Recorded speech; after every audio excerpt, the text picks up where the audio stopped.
Welcome to this explainer. Today, we're diving straight into a massive, honestly completely counterintuitive shift happening right now in modern elite football tactics.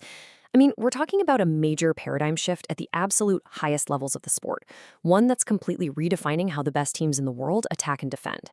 So here's the big question. Why on earth are the world's most sophisticated, possession-heavy teams built on intricate passing and technical dominance, suddenly resorting to what is basically the most historically maligned primitive tactic in the game?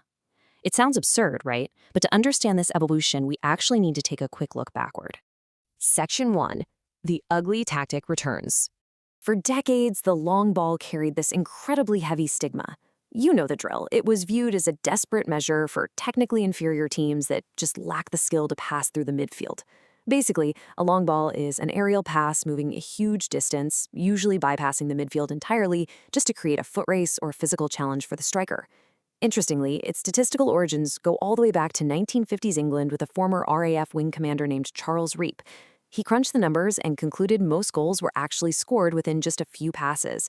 And that sparked decades of those desperate lower league play styles where teams were just aimlessly hoofing the ball up the pitch, praying for a lucky bounce. It was completely derided as boring, primitive football. But now, consider the number 22. In Manchester City's season opener against Burnley, their goalkeeper, Ederson, launched 22 long passes.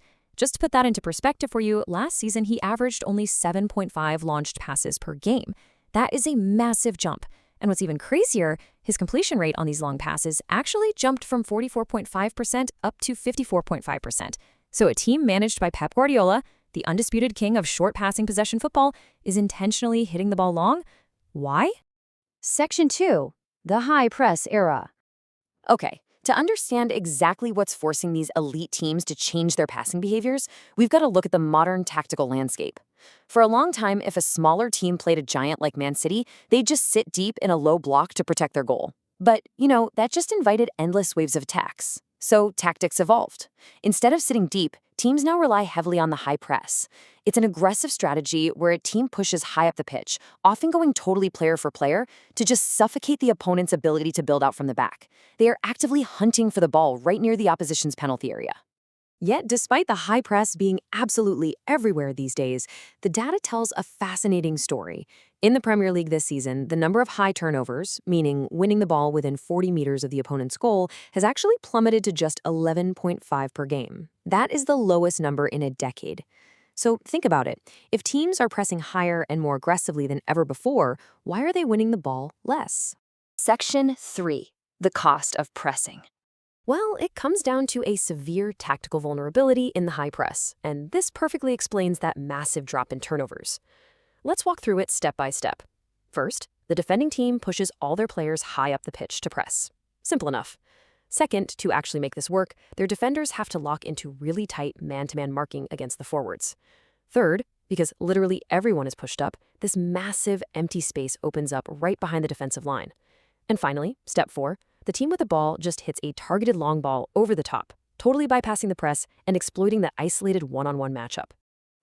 Leaving your defenders completely isolated with 40 yards of empty space behind them, it is incredibly dangerous. When you're matching up against ridiculously fast, physical, elite forwards, guys like Erling Haaland or Ollie Watkins, doing this is borderline tactical suicide. The elite teams have finally realized that if the opposition is literally going to hand them a one-on-one at the halfway line, they're going to take that bet every single time. Section 4. The possession paradox. And that leads us to this really interesting paradox. Endlessly holding on to the ball in the face of a high press just isn't the guaranteed winning strategy we used to think it was. Check out the numbers from a recent sports science study profiling match outcomes. It turns out the losing teams actually held an average of 56.5% possession. Meanwhile, the winning teams only held about 48.3%. The academic data essentially proves that the teams willing to draw the press and then play way more directly are actually finding significantly more success. Because holding onto the ball deep in your own half is just incredibly risky. As the researchers put it, higher possession might simply reflect increased time in defensive zones, which obviously ramps up the risk of turnovers in really dangerous pitch positions. One bad posture on the back, and boom, the opponent gets an immediate shot on goal. So modern teams have totally flipped the script. Holding the ball deep, it's now often just bait. They are keeping the ball just long enough to draw the opposition out of their defensive shape, waiting for them to commit high, and the absolute second they do, they strike directly into that newly created space. Section 5. Long Ball 2.0. So the long ball has officially evolved. It's gone from a desperate clearance into this lethal, highly calculated weapon. You have to separate the old long ball from long ball 2.0. The old way was all about survival, right? Just aimlessly hoofing it and hoping for a lucky bounce. But long ball 2.0 is an entirely different beast. It's structured, it's driven by data analytics, and it focuses on hitting very specific targeted zones. Teams like Brentford and Aston Villa are using this meticulously to bypass the press and create immediate, high-quality scoring chances. So how exactly are master tacticians executing this? Well, first off, they're using the goalkeeper as a central build-up player. When Guardiola faced Burnley's aggressive man-to-man press, he essentially deployed Ederson as a center back. That clever little tweak allowed City to push an extra outfield player up the pitch. Next, they utilized diamond midfield structures. By rotating players into a diamond, it totally scrambles the opposition's man-marking responsibilities and drags defenders completely out of position. They essentially draw the man-to-man mark deep, and, the split second a defender steps out of line or hesitates, they unleash a swift, vertical pass right into an isolated channel. It's an instant transition from deep defense into a lethal attack. Ultimately, what we're seeing isn't a rejection of possession. It's possession reimagined to suit a much faster, more physical era of the sport. The high press forced the game to speed up, so passing naturally had to become faster and far more direct to exploit it. Direct football is now essentially the ultimate highly evolved counterpunch to the high press. So I'll leave you with this thought. We all know tactics in football always move in cycles, right? If teams continue using this evolved long ball 2.0 to absolutely punish high-pressing teams, making them pay dearly for leaving all that space at the back, will the tactical pendulum swing all the way back? Are teams going to get so terrified of being burned by these precise vertical passes that they abandon the high press altogether and just return to sitting deep in low-block defenses? It's definitely something to chew on. Keep it in mind the next time you watch a match. I guarantee you'll never look at a long pass out from the back the same way again.